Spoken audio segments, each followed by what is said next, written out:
So when you started in property, I'm sure there were a couple of challenges that you faced. Do you mind sharing what those challenges are and how you overcame them? Yeah, so I think, with property, um, I think there is quite a big fear factor because you're dealing with, a lot of money. Um, Buying the first student house, it was a leap. And actually, when I bought that first student house, it was in the middle of COVID. Half the students weren't even attending varsity. And so everybody was nervous of doing this strategy because what if the students don't come back? What if they study from home? Are you even going to need this? Are they even going to need a place to stay near the varsity? However, I believed strongly that things would eventually, from COVID, things would get back to normal. Mhm. So I took the leap. In the middle of COVID, I had a house with half the number of students in it that were supposed to be there. I took the leap, and so it was a bit nerve-wracking because that was my first deal. The house was 1.7 million rand, and your strategy depends on that. But I did all the marketing and I got all the students in, and the following year I had a full house of students. So that was really, really good. I think, because property requires you to take bold steps, and you need to be able to take those bold steps and step out of your comfort zone. So what I've seen with property is that, a lot of people let the fear prevent them from taking action. Yeah. So there's actually quite a lot of mindset work that one needs to do in order to be able to take those bold steps. So what sort of mindset work are you referring to? Because I know when it comes to mindset, you might be meaning one thing, but another person might interpret it as another thing.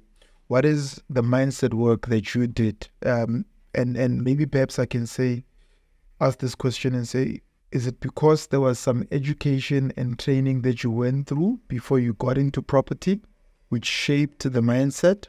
Or did you intentionally build the mindset first and then do the course? I did the course first, but some of the course material was actually mindset work. And that was really sort of digging down deep and sort of exploring things that perhaps were holding you back in life. Perhaps people didn't believe in you. You didn't believe in yourself, that you could actually do this.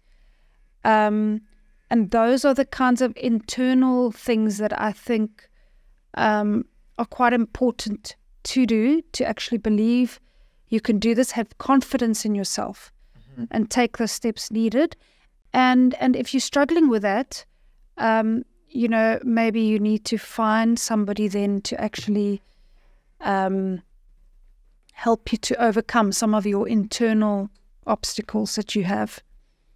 There are different, in the world, there's different personalities. So my personality is that I'm not very risk averse. So I'm willing to take a risk, but then there's other people out there who are more risk averse. There's people that have grown up in a family where, you don't take risks. You get a 9-to-5 job and you save for your retirement. So that sort of concept, you have to sort of, some of those old beliefs and old traditions that one is raised up believing need to be shattered. So how then did your education, training, and mentoring play a role in shaping your investment strategy? So it definitely the education of sort of let's call it myth busting, those traditional sort of value sets, and moving past that in order to actually believe in the strategy before you even do it. So you need to believe in that what you're doing is not like playing with fire, very risky. You actually need to believe this is going to work, you are going to build wealth, and you're going to be successful. So you need to kind of, in your mind, you also need to envision yourself as successful. You need to have that picture there to get you to that level. So it's a mind shift, from your own traditional beliefs and maybe the beliefs that are holding you back to what's actually achievable. Doing your vision boards, putting on your vision boards how you see yourself in the future. If you can see it, you can believe it. So it's almost like you should also brainwash yourself a little bit. So it sounds very complicated, but it works. I think another obstacle that investors starting out face is that if your spouse or your family doesn't believe in it. How did you overcome that? Did you experience that yourself where I did. Your spouse was not? He was, he's more of a risk, he's not a risk taker. And so he's much more conservative. So what I actually did is I took him along to a property seminar to try and educate him as well. Right. So that he could see, what the thinking was, what the strategy was all about, and trying to inform him.